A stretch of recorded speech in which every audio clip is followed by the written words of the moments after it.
Hello, everybody. Wishing you a great day wherever you are. Welcome to the Hope Show, where a Socratic scourge really meets metaphysical truth. The purpose of the Hope Show is pretty simple. It's to help you find truth and clarity in your life. I'm Eric Lamont, and I'm your co-host, along with the metaphysical mangler, the spiritual sovereign, and the pontiff of purity, Terrace Strength. How you doing today, Terrace? I'm doing all right. How you doing it? How you doing it this evening, Man, Dr. Lamont? How are it you is doing? great to be alive. And I guess you're calling me doctor like I have a PhD, which typically stands for profound, high, and deep. I am far from being a doctor, but it's really, really good to see you. So everybody, each show for the Hope Show, we invite you, the Hope Show family, to explore life challenges, difficulties, toxic relationships, etc., in hopes of helping all of us heal a little each day. If you want to comment or participate, email us at thehopeshowcomments@gmail.com. We'll check it throughout the show. But for today, we have quite an interesting topic, right? Today's topic, this is a doozy. My worst enemy was my greatest teacher. Soul contracts from hell. Mind-blowing revelation. What if your most toxic relationships were planned before you were born? The woman whose abusive husband taught her how to love herself. The man whose diabolical betraying business partner, I've experienced some of this, led him to his life purpose. These twisted love lessons will shatter everything that you think Oh and know my about goodness. relationships. We've got a couple of guests that we're going to be glad to welcome. Today's show is sponsored by Smart Tech Digital Agency. The other sponsor is Cold Blooded Teas and the Democracy Headquarters, democracyheadquarters.com. It's a place that they sell T-shirts. Trying to encourage people to vote. But anyway, we always start every show. Terrence, it's really good to see you. You're looking great as usual. Yes, thank you. You're not looking too bad yourself. Looking kind of dapper. I haven't worked out in months, but I put my tight T-shirt What on. is that? What is that T-shirt you had on? The Big Pump, whatever. Stop it. That's Pump Dog, right? Pump Dog. There it is. Right. All right. Which, interestingly enough, is a brand, a workout brand that's owned by Patti LaBelle's godson, I think, right in Philadelphia, which is great. So, but we're going to start each episode with a quote, and I believe Tara Strength, you have a quote to kick us off today. Yeah, I got a little poem, if you will, or whatever, just to get us started. The title of it is the anatomy of an antagonist, and this is in lieu of our topic. Your greatest enemy is your greatest teacher. My enemy, a strange inverted saint, makes my weakness a devout complaint. He is the lens through which I see my flaw, the harsh interpreter of holy law. That my soul's lax estate had long forgot, a weed that I believe was a blooming plot. He is my hell, a constant burning shame, whose purpose is to scorch away my name. Yet in that furnace something is refined, a metal tougher, more resilient find. My rival scorn, a surgeon's pointed knife, exercises from my spirit a lesser life. He is the paradox, the cruel physician, whose poison sting affects a new condition. He teaches me not with a gentle hand, but with the desert's hard and burning sand, the desert's hard and burning sand. And like the compass, with his single plea of true north, so he points to what must be. He is the shadow sent to define the light, the darker mirror holding to the sight, a self I could not otherwise endure, and in that dreadful reflection find the cure. And I, the student, am a vessel cracked upon his forge and beaten, strained, and racked. For all my prayers for solace and for grace, he sets me not in a more pleasant place. He is the instrument of God's design, a bitter herb whose purpose is divine. I thought him foe, a thing to be subdued, but find him now my soul's beatitude. For in his opposition clear and grand, I see the shape of what I must command. He is the truest teacher of my soul, the price paid for at last becoming whole. Well, that's all we have for today's episode. Now, whoever wrote that poem was clearly affected by someone, right? Absolutely. So talk to us about soul contracts. Those people that don't know what is a soul contract. Soul contracts are promises or things that we make before we choose to incarnate in the physical, that things that we talk about working on, or and there's many ways that we do that in terms of working on things for our evolution in these incarnations, right? So sometimes it's with your families. You have enemies within your families that you are to overcome, right? That it's they're like it's like these various tests. I don't want to go too much on that, but it's like tests that we have. So we have different contracts, the different contracts, the things that we're to work on while we're here in this lifetime. Now we can find out about these through astrology, through numerology, through various means and things like that. But it just reminds us of our divinity, that to make us realize that we are indeed spiritual beings having an earthly experience. Right. So there, I guess there's a belief that in some of these situations, right, I've heard this before, and I'd love to get your opinion about this, where you are a spirit that exists before this life, and there's somebody out there that you also know before this life, and then you guys decide to come into this life together and live whatever earthly experience you have with the hope of learning something, right? Is that kind of the soul contract you might have with another person? Yes. So understanding that all souls that come back here, we have different things that we're working on, that we're here to learn. But the main thing is that we're back here to remember, right? So we're here to remember. We're here to become more aware.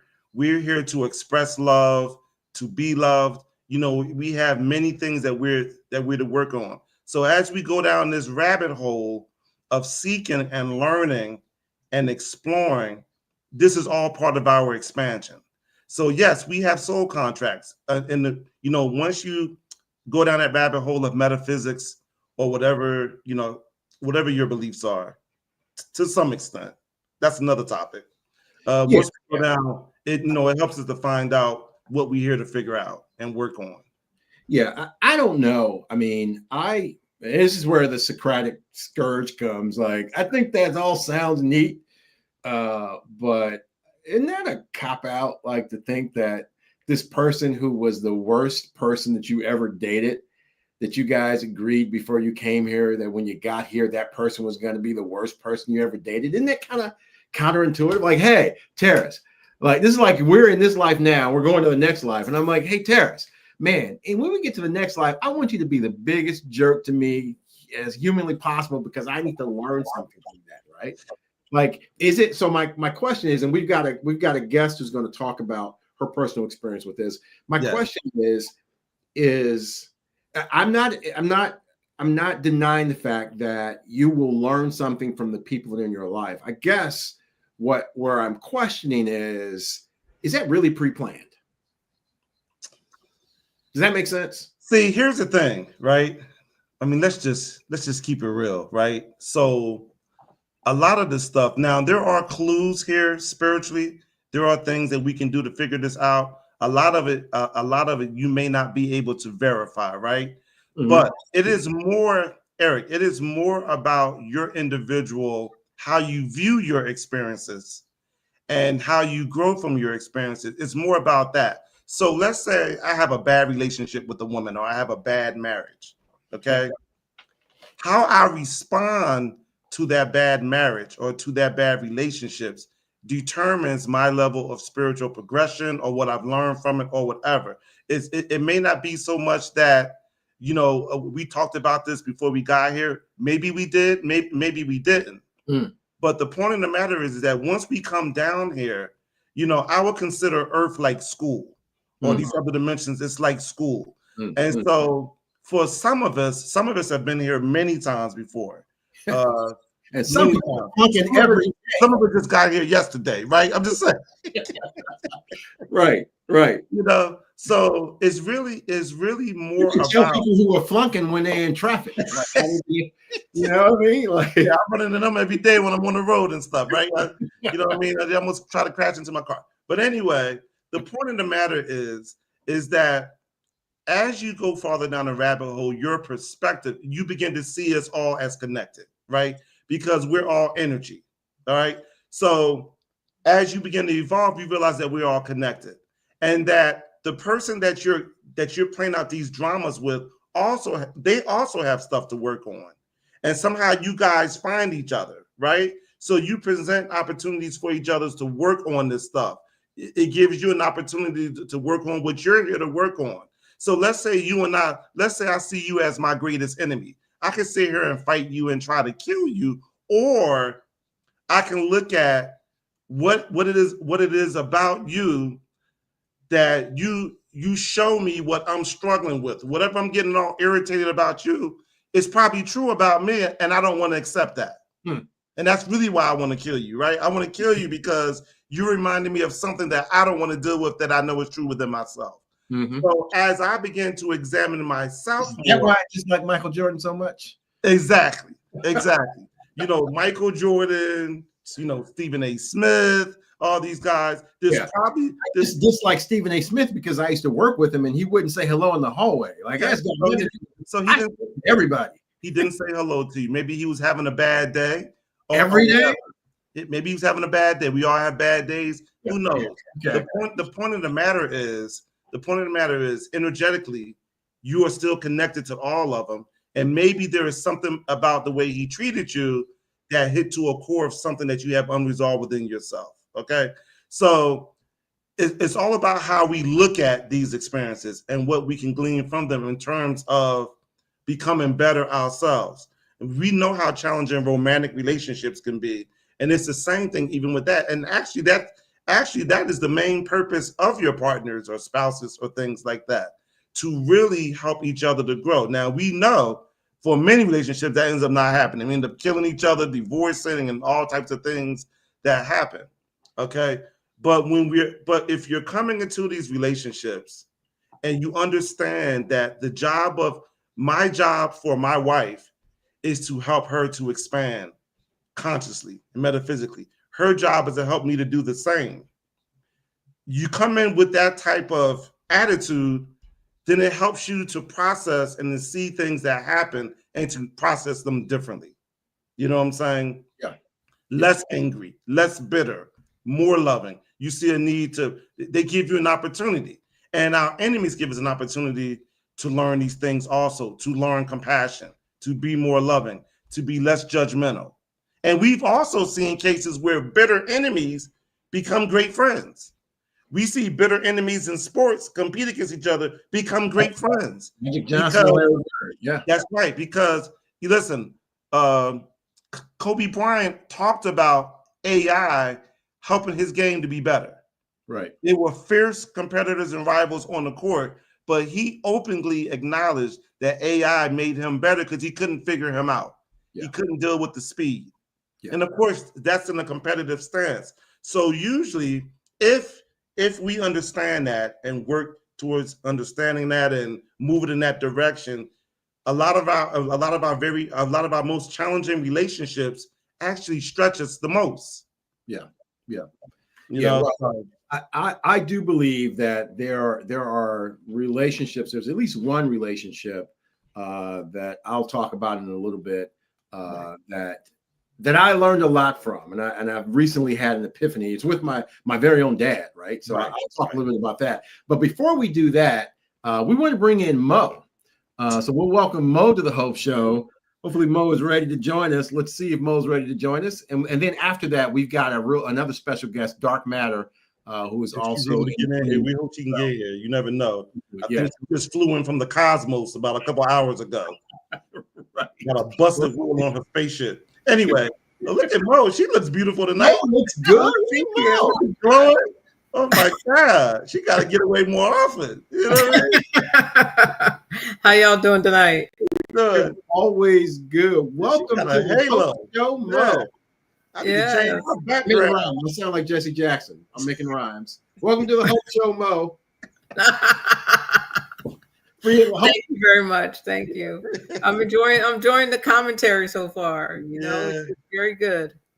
So Mo, I don't know the story, but I guess you have a personal story about someone who was your biggest enemy, who ultimately led you to some spiritual growth. Talk to us about that. Yeah, I think the first thing before we even say anything, women have intuition, and we should listen to it, right? So I'll start with that. Men do too. Yeah, too.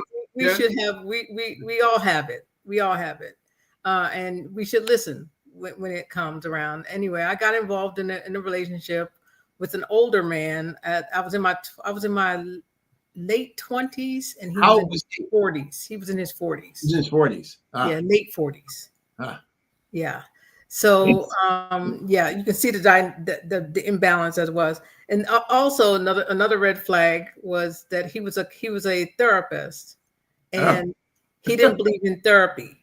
He was a therapist who did not believe in therapy. No, it was a manner of control for him, right? But these are the red flags that I came to see and didn't realize what I was seeing at the time. I was like, oh, it'll go away. It's not so bad. It's not so bad. So when things like that happen, I learned Were that you in college? Were you in college? No, I was done. You were I done was with out of college. I was done out of college. Was working. I had a job and was doing my own little thing. Had my own little place and I was living my best life, if you will. So where did you meet him? I met him through a friend. I met him through a mutual friend. Friend, yeah. So when I met him, I was not trying to have a relationship, but I got talked into a relationship because he was a therapist. So he was very accustomed to molding your thoughts. Wow. So I didn't want a relationship. I really didn't. He was using those therapeutic Jedi mind tricks. Yes, he was using all his tricks to get me into this relationship that I did not want to be in, that I was trying to get out of all the time. I was always trying to get out and ended up getting stuck. I told him some of the different things that I had suffered as a child, I was abused as a child. So he actually incorporated some of those abuses in our relationship. So I felt like I was a fly on fly paper. I felt stuck. I felt like I can't get away from this guy. I just can't get away from him. He's sticking to me like glue. And it was me. He was teaching me boundaries. And I didn't realize that he was teaching me boundaries until it was over. But that was the lesson, right? The lesson was to learn to love myself more than I loved him. I had to love me more. I had to respect myself more. I had to be more to myself. So I didn't know. I was in my 20s. He had much more life experience. Anytime I would do something, he would throw the Bible in. Then I'm trying to be subservient. It was a whole hot mess. Sounds like he was running the narcissist playbook. Yes, he was. So it was really a difficult thing to navigate because I was dealing when I started to heal from it. Like I said, he was a therapist and didn't like therapy. That was like my one of my other big clues that I was on the right track was that I started therapy and he hated it. Oh yeah, because I would come in from therapy and he'd be like, "What you talk about? He's talk about me." Like by getting therapy, you were moving away from him, right? Yes. Because therapy was going to wake you up, and he did not want you awake. Exactly. He wanted me young and dumb. He wanted that. And I didn't want that. It didn't feel good. It didn't feel good at all to me. Mo, how long did the relationship last? 4 years. 4 years. So 4-year relationship with a guy who was kind of telling you how to think, right? What to feel. Did he cut you off from other relatives? Did he because sometimes those guys will discourage you from having friends. Like, was it that? He did that as well. Really? He did And that. He didn't want me. What is it? What did that look like? Tell us about that. He did not want me to have any friends. It was lonely. It was like he wanted to be everything to me. I couldn't have any outside influences. I couldn't have outside influences at work. It was like a cult. Your own individual, personal one-man cult. Yeah. Wow. Yeah. So it was like he was the king and I wasn't the queen. I was just subservient. I was just I was a pancake. I had a therapist tell me one time. She said that sometimes when people try to stand up, they just make you into a pancake. They just flatten you out, right? They flatten out all your emotions. They suck the life right out of you. Whatever argument you have, they come off. I mean, he would give me a doctoral argument over dinner. Maybe I didn't want to have pizza. Maybe I wanted spaghetti. And it would turn into this huge argument where I couldn't even control what I ate. Yeah, that's control. Yeah. Wow. Wow. Yeah. So for everyone else who might be watching this, or for the young ladies who might be watching this, what was the thing that made you say, "Oh hell no, I can't do this anymore"? When I came home, he came home from work one day, and I was reading a book called Codependent No More. And he freaked out. I was like, what? I was like, I'm reading a book. I hadn't even gone. I went to the therapist and I was all skittish in the therapist, and the therapist handed me a book. And she was like, just read it. See you later. Right? So I'm reading the book and he's freaking out. And I was like, no. Because I'm reading everything about him in this book. Right. I'm like, this shouldn't be happening. This shouldn't be happening. This is my intuition telling me, no, I'm right. I am right. These are my thoughts. This is how I feel. And it was like I was allowed to feel while reading, but I couldn't verbalize it very well with him because it would turn into a doctoral battle because he did have a PhD and I did not. So it would turn into this huge fight for nothing. Wow. Just for control, power and control. Okay, so it was a book that kind of started your path to freedom, yes. Right? Yes. So when you look back at that, what was you said you learned about boundaries? Yes. What was the main lesson that you learned from that? And I'm assuming that experience has allowed you to be able to create boundaries in your life today, to this very day, I would assume. Yes. Yeah. Boundaries are sacred. That's what I've learned. They are sacred. Yeah. They are. There's no one can tell you where your boundaries end and begin. That's for you to know. Yeah. And that's for you to define and defend. Yeah. And it's interesting because as we continue to live, thanks to the technology guys and gals, they continue to erode our boundaries, right? With the phone and all of that. Like I tell people all the time, just because you text me doesn't mean that I have to respond in 8 minutes. It doesn't. Right? I might be busy, right? Right. You know, because those boundaries are, our expectations on boundaries has been diminished by technology. So you learned boundaries. What's the one other main lesson that you think you learned from this guy? And another question: were you in love? Did you think you were in love? You weren't in love. Never. The sex was that good? Never. It was never good. No. Oh my goodness. Bad sex, bad relationship. Like, oh my God. This but literally that's kind of like he kept, like I said, it's really important to know, it's noteworthy to mention that he kept me in a state of fight or flight all the time, which is what I grew up in my lifetime. So I had PTSD at the time that wasn't treated or diagnosed. Right. And so when someone has you in that state, you're hypervigilant and you're just trying to survive. So you're like, okay, maybe if I make him this for dinner, he won't argue. Maybe if I put his shoes out tonight, he won't fight. Maybe if I make his favorite this, he won't argue tonight. So you're constantly trying to make them happy at your own expense. So you cannot save or fix someone at your own expense. That's what I learned. That is a soul contract from hell. Yes. Mm-hmm. That's crazy. But what I do know about you now, can we talk a little bit about what you're doing now? Is that we don't have to, but I know you're working on some stuff now that's really exciting for all of us that know it. We can leave it all. We don't have to talk about it. Okay, let's see that off. I'd like to leave that for something to hold private. Just know that Mo is on to some She's doing great things. Doing great things.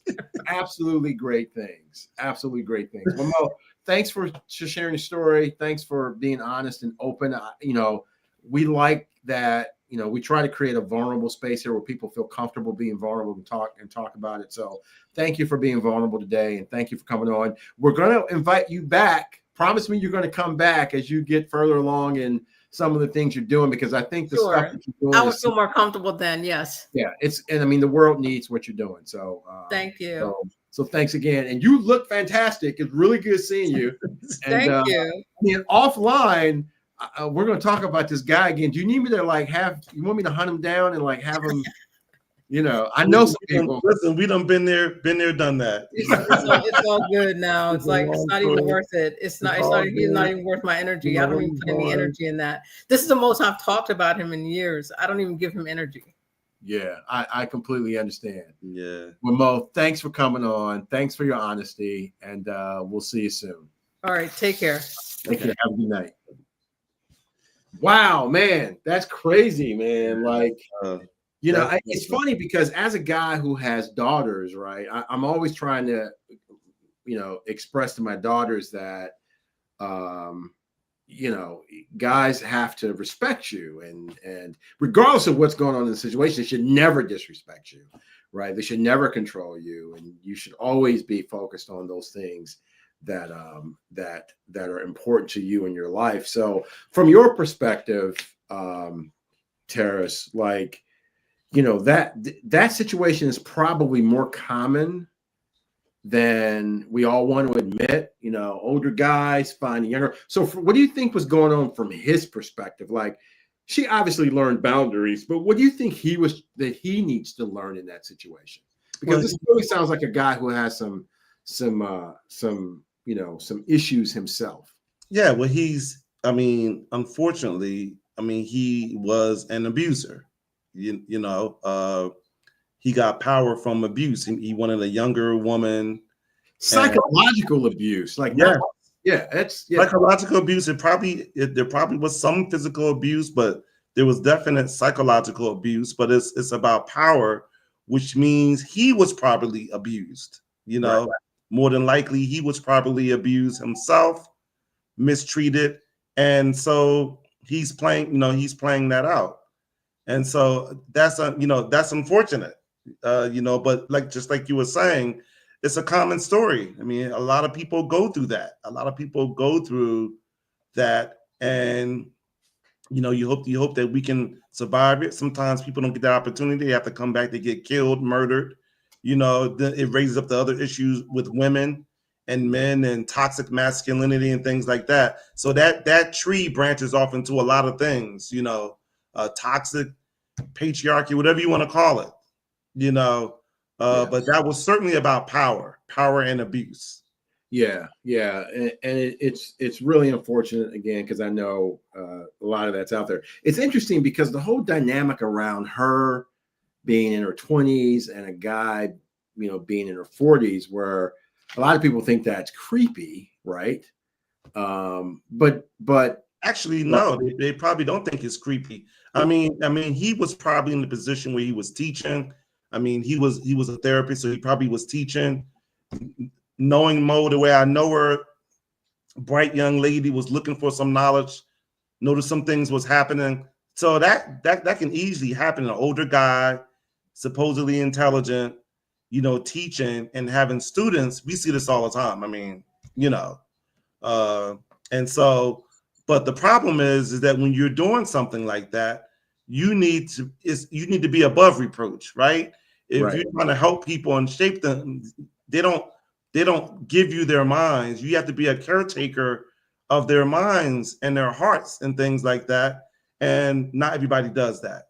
Right. So it's up to us fathers, right? It's up to us other men to try to look out for our women and things like that. You know, so we have too much of this going on in this world, you know, and we need to do a better job of respecting our women and everything. So yeah, perfect. I agree with you 1000%. And since we're talking about incredible women, there's somebody who's backstage with us right now. Oh Lord, have mercy. Probably doesn't really need any protection when you go by the name. That's probably true. We need protection from her, probably, right? Right. But let's go ahead and welcome in Dark Matter, one of like a new friend of mine, and definitely my favorite newest friend. Let's see if we can get her on board. Dark Matter, are you there? Hey. Hey, Is Yeah. in the house. Miss Matter coming through. She's coming through loud and clear, isn't she? I'm just popping through on my way, flew in on the broom for just a hello. Hello. Flew in on the broom. Not much to say. You know what it is. It's the velocity. That's what dark matter is. It depends on the velocity of the universe. So Dark Matter will appear on this show periodically, just because, first of all, because we love her, and secondly, because she's incredibly intelligent and accomplished, and just a phenomenal person. So Dark Matter, what do you think about this whole soul contract thing? And first of all, not to cut you off. Go ahead. I'm sorry, Eric. Did you hear Mo's commentary? Miss Matter, did you hear what she was saying? No, I did not. Okay, I didn't know if you heard it or not. I was assuming that you could hear it all backstage. I guess not. Okay.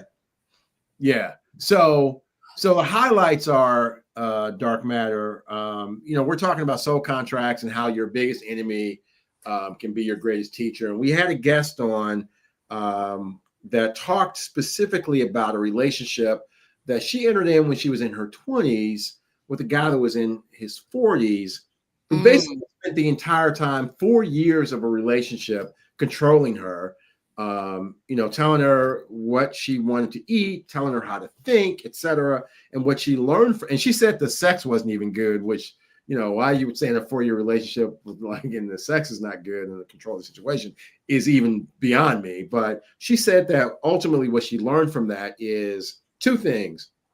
A woman should always trust her intuition. And the second thing, because she kind of knew going in that it wasn't going to be a good situation for her. She kind of got talked into it, she said. And the second thing that she learned was the importance of boundaries and setting boundaries, and how boundaries are sacred. So I'm not sure if you've ever experienced anything like that, or a situation where someone who was an enemy of yours, or a contentious relationship that ultimately taught you something. But what's your general feeling and thoughts around that whole concept?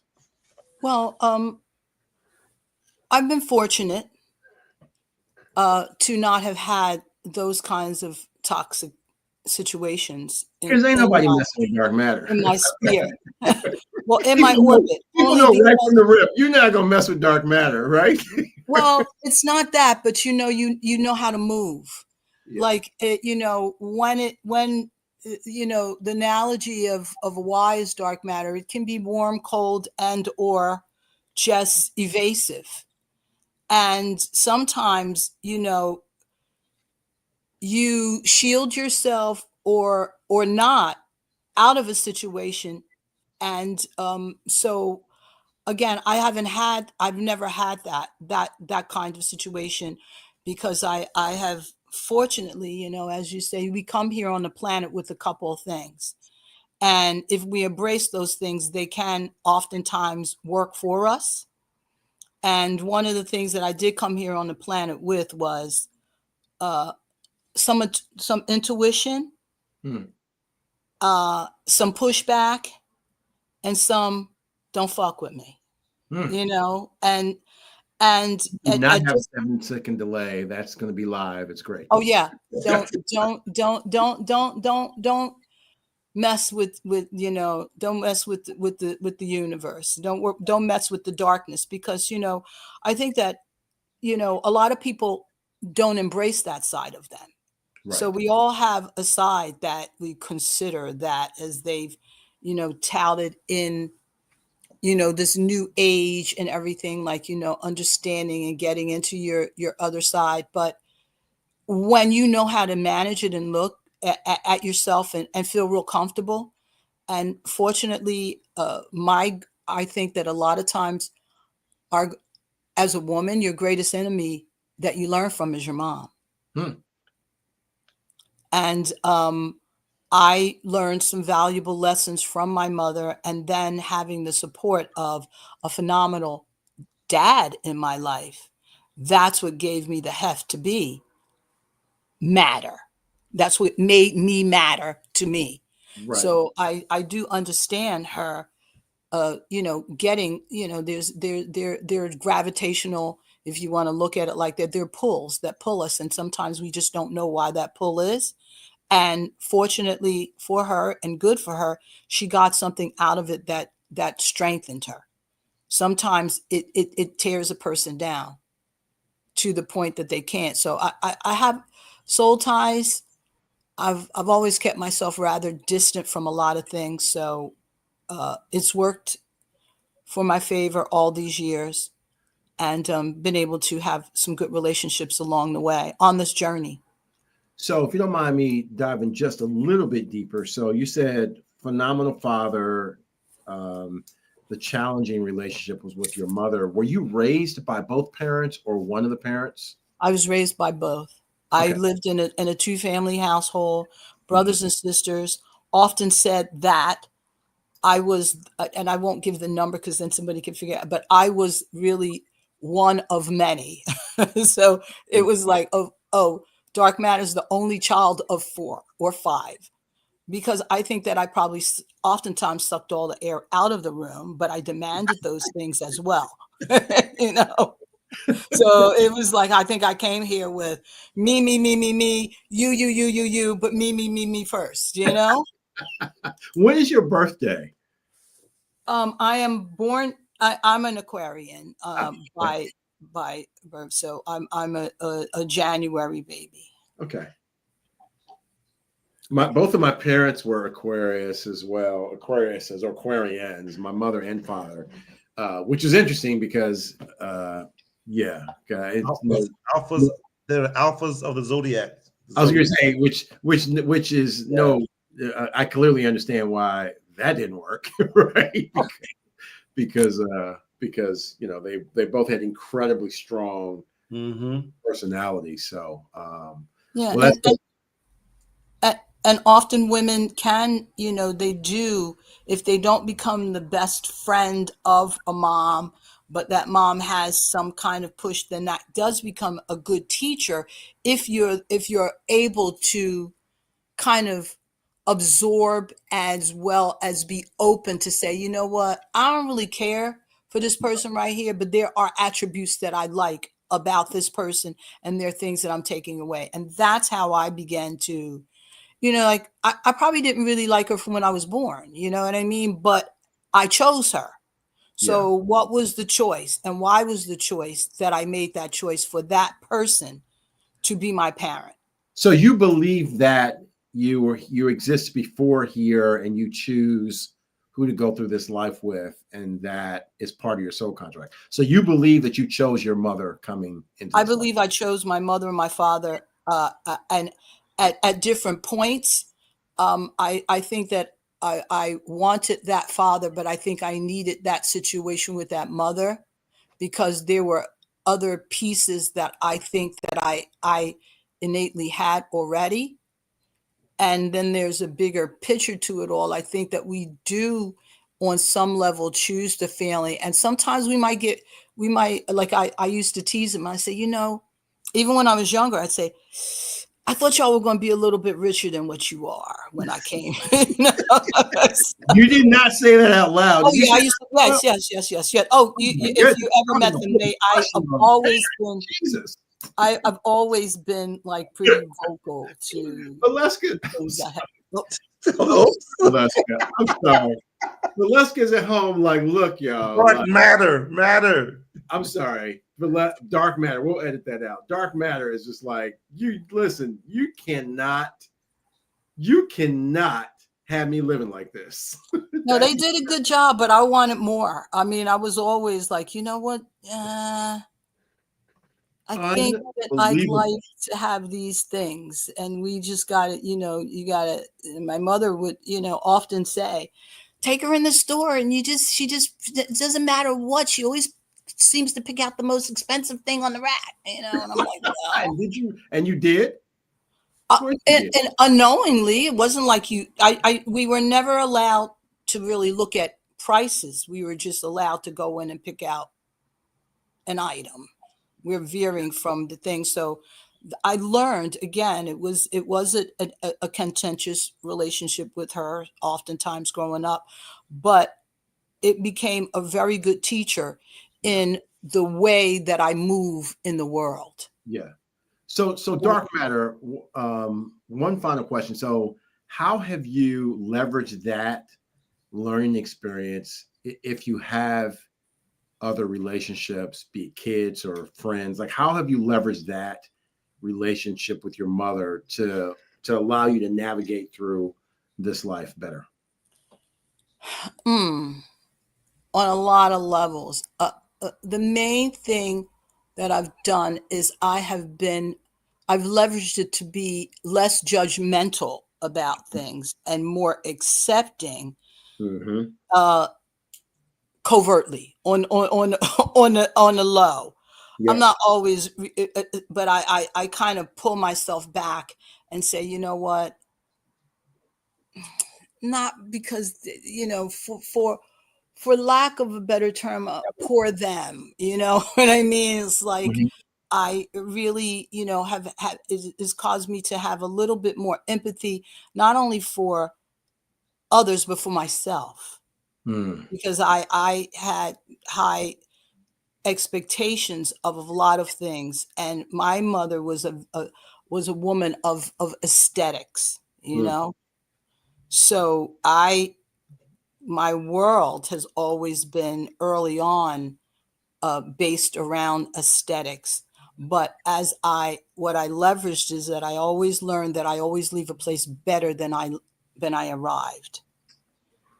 Yeah, far better than I arrived. I try to make it a better place, and that's what I offer, and that's what I've taken that mommy thing and leveraged throughout, and it's always played a good thing. I try to lift the thing up before I tear it down. I mean, I'm probably going to bomb the bridge anyway at some point, but at least give some hope, the hope show, give a little hope.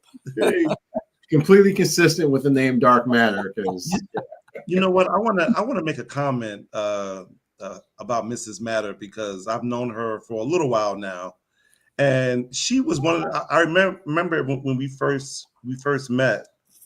And I was really impressed with her. Like, she had a lot of great male stories. She really loved her father. And I remember telling her that. I remember literally saying to you, like, wow, you got a lot of great men in your life that you really love and admire. And you don't know, I don't normally hear that. But with her, she struck me as very comfortable around men, not trying to be comfortable sexually, but just being as a person, a very formidable woman. And she had a lot of great role models as men that she would often talk about. And I thought that really stood out for me. Do you want to speak to that a little bit, Miss Matter, about that? Well, I think that I've always, I probably got that from my mom as well. I mean, she had 6 brothers, and they were all, hence I had 6 uncles, right? So I grew up around men. I grew up around a good father. I grew up around, and so there was never any, really, I never noticed or was faced with any toxicity from any of them, and always encouraged. And then the area in which I grew up in, the neighborhood people would always be very kind to. I've always had kindness given to me from men. I did have one situation which we will talk about later if it ever comes up, where I Right. did have an issue with the male that was harmful to me, physically. But Hmm. in terms of being with my uncles and my dad, I was always made to feel they were always present. Do you know what I mean? Like you matter, I was matter to them. So I always felt very comfortable. I never felt intimidated around men. And I always felt like, you know what, they're great people. And I didn't have to use anything, any type of, like you said, sexuality or alluring to now fit into that world, because I felt comfortable around them and I felt safe. I hear that word being used often now. Women, oh, I want to feel safe. But what do they want to feel safe about? Right. First of all, you got to have safety within yourself, and that has to be something that's innate and that you feel comfortable with. And I didn't feel safe for getting things. I just felt safe in that atmosphere of being around. Like, I'm around you and I met you and I was like, hey, we can talk, blah, blah, blah. Like I think I've mentioned my male friends that I have friends with, they have commented to me on more than once that I'm relatable. I don't have, any hidden agendas or anything. I mean, how we flow. And that's good. But I've always felt good. My uncles were wonderful. I taught me a lot of things. I listened to a lot of things. I think that women bring, oftentimes, because they're not looking out of the right side of their eye, and I'm using that with air quotes. So they bring some things to themselves that could be avoided if they felt comfortable with men, because you're not going in with an agenda. Even though we may want love or we may want money or we may want sex, it's how it's the entrance that determines the direction. And I think that sometimes the direction is not fluid. So I wonderfully welcome that. I had, like I said, a great dad that taught me, like, you need to be comfortable with you. Hmm. And my dad used to always say, you know what, you have your own money, you know what you like, you know what you want to do, and don't cheapen yourself for a meal. You know what I mean? Right. Yeah. It's like, he says, and just be observant. It's not all about that. It's like, what are you seeing in this? As Mo was saying, your intuition, your feelings, and other pieces that you put in. A lot of times, red, green flags, whatever people want to use, there are flags. Yeah. But what do you want to do with those flags? Because what's your agenda initially? A lot of people don't understand what their initial agendas are. So therefore, they can't have a good relationship with men, because they're out for something instead of just being.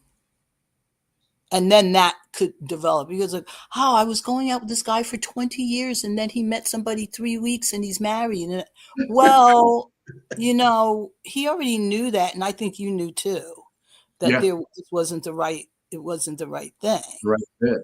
I can't imagine being with Well, someone for 20 years. yeah, well, I was But over exaggerating that. Of course, that'll no, be but something that I do often. no, I it happens. like 3X on and stuff. It does happen. I mean, Yeah. people will be even 7 years. Like, if you're, yeah. I mean, I've heard stories of people who will be engaged for 7 years, and Yeah, get you're out of here. right. Yeah, It's like, exactly. yeah, no. Exactly. I need 7 different engagement rings at that point. Each one should get bigger. You know what I mean? We started out at a 2 carat. Now we're up to 7 carats. Okay. Now and you're not getting any of them back. Okay. Exactly. But Dark Matter, it is always good to hear your voice, and we look forward to inviting you back again on the Hope Show. What we learned from you today is, number one, you were less judgmental.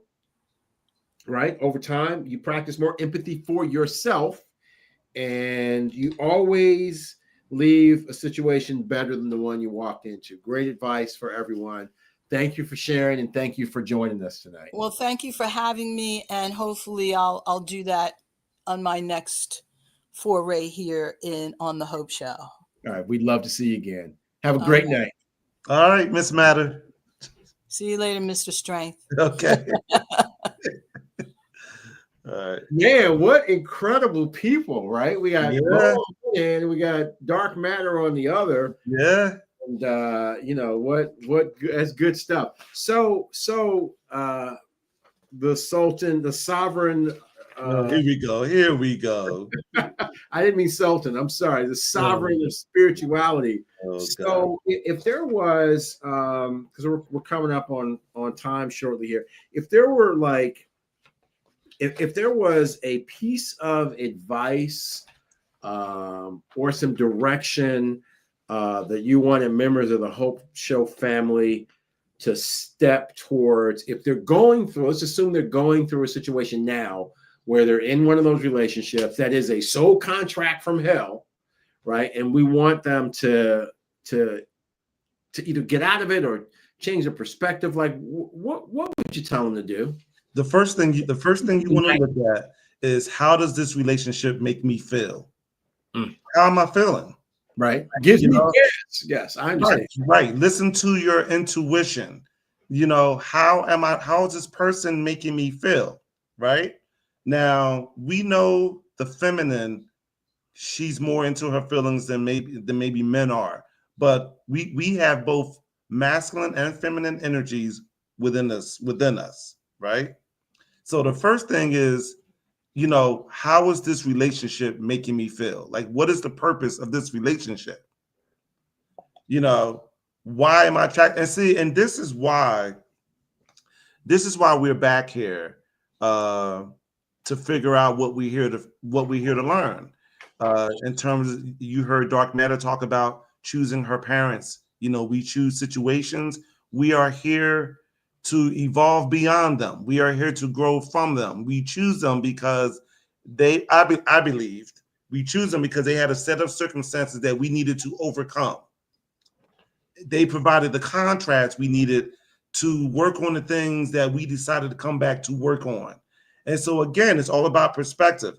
As we begin to work on ourselves, then we begin to see these relationships as teachers. As a matter of fact, everyone that enters your life has a message for you. It's up to you to figure out what that message is, right? Everyone, all of your relationships have a message for you. And as we evolve and grow, our relationships change. We attract a different level of person into our experience. So it is very important to pay attention to all of your relationships and strive to be better in them, which mean, and of course we have different people in our lives, but you want to be better and fulfilling. That's the goal, to be better and fulfilling in all relationships with your children, with your spouses, with your friends. Who are you? What are you bringing to this relationship? Right? Yeah. So we're here to figure that out. And so we do that in this realm through contrast. That's the reason why difficult people come into our lives end up being our greatest teachers, because they provide more contrast. I meet you, Eric, and I just don't like you. You know what I'm saying? Something, I don't like how you look. I don't like how your voice sounds. I just don't like you, and I don't know why. When that happens, I need to learn more about me. It's not about you. I need to learn more about me. I think Abraham Lincoln said that. I had in one of my things that I had, that, I don't like this person. I need to learn more about myself. That's what it means. Why don't I like you? What is it in you that I haven't dealt with within myself? And you're putting it in my face. Yeah, so, it's funny you say that. When I was a kid, I did not like Dominique Wilkins. And I remember my brother, my oldest. What Dominique Wilkins do to you? My oldest brother said the same thing. He's like, Riser. Dominique. And I was like, well, it's because he's too cocky, this, that, and the other, blah, blah, blah. And that was the lesson I learned about projecting, right? Yeah. And my brother, I was a young dude, and my brother was basically like, maybe what you don't like in Dominique is something that you are experiencing yourself. And at that age, I was just like, huh, no. But now I'm older and I understand. And obviously, I don't have a problem with Dominique now. I just don't. But when I was a kid, there was just you shoving that all over to Jordan. That's that? Jordan's problems now. I don't have a problem with Michael Jordan at all. I have a problem with Michael Jordan fans. Like, let's be clear about it. Like, my goodness. Michael Jordan, arguably, top 5 basketball player of all time. It's his fans I have the issue with. So it's his fans. They're called fans for a reason. It's short for fanatics. Exactly. So you said number one, ask why am I in this relationship? Right. That's the first thing that someone who's going through this should do. What's the second thing that they should do? This person is in this. What is this person's message for me? Okay. Right. Yep. What is their message? What is their message for me? What am I to learn here? Okay. Why are they here? What am I to learn and explore about myself that they're showing me? Because if they're treating me bad, then what in me feels that I'm worth to be treated in this manner, like in this way? Right. Why is this treatment acceptable to me?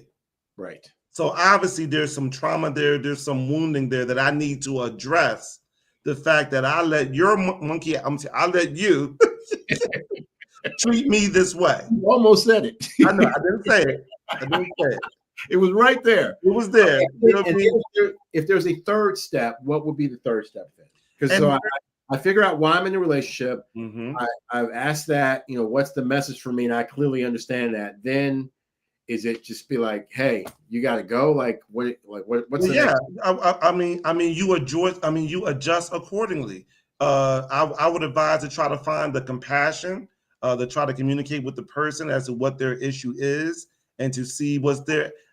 Listen, the advice that I would give is, explore the relationship and try to use it as a reason for you to grow and learn, right? Because that's what they're here for, right? That's what they're here. We get into these relationships in order to learn more about ourselves, right?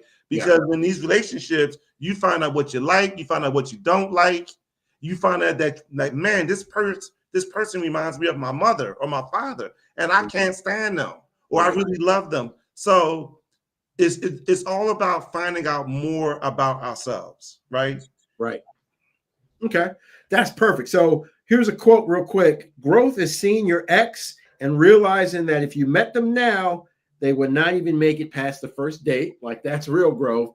And for all of the people who are struggling with stuff like this, know that if you follow Tara Strink's advice and you ask those questions, those critical questions, and you end up walking away from the situation, that 30 to 60% of exes will reach out after the breakup, because toxic exes want to come back because they benefit from the attention, they need validation, they lack other supply, be it emotional cripple that they may turn you into or sex, and that they miss the familiarity. So if you follow Tara Strink's advice, just remember that person may come back, and redouble your efforts to protecting yourself and your soul. And the reason, and you know what, Eric, and that's a great ending. I just want to say one more thing. We got to remember that we're all connected. Okay. Yes. And when we're involved with people, that energy, there's a portion of us where that energy stays with us. So they're connected to us. I know we don't want to believe that or whatever, but they're connected to us. And as we change, they can feel it. Right. Right. They can feel it. Yeah, because it's all energy. They may like it. They may come back and call back because they want to check in to see if changes have happened. And this is why it's so important to go down these rabbit holes and understand a lot of this stuff. Because when you understand a lot of this stuff, then it changes. I think Dark Matter talked about that. It changes how you move. Yeah. You see, it changes how you move. So, but anyway, yes. I mean, Absolutely. Well, you know what? I am really looking forward to the next episode. The next conversation is the topic is toxic masculinity almost destroyed me. Here's how I healed, right? And I can't wait to hear, when you get to talking about toxic masculinity and femininity, it's a lot of fun to hear you talk about that. I do want to say one last thing before we say goodbye, and I decided that I was going to pick out a Prince lyric for every show. One that is apropos. For those of you who don't know, I saw Prince in concert 14 times. Wow, that's impressive.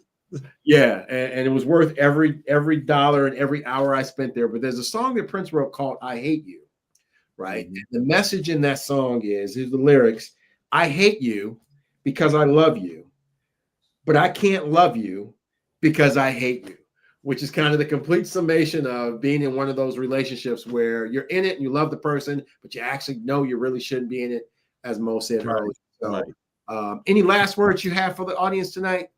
No, just, tell someone tomorrow until we meet again that you love them.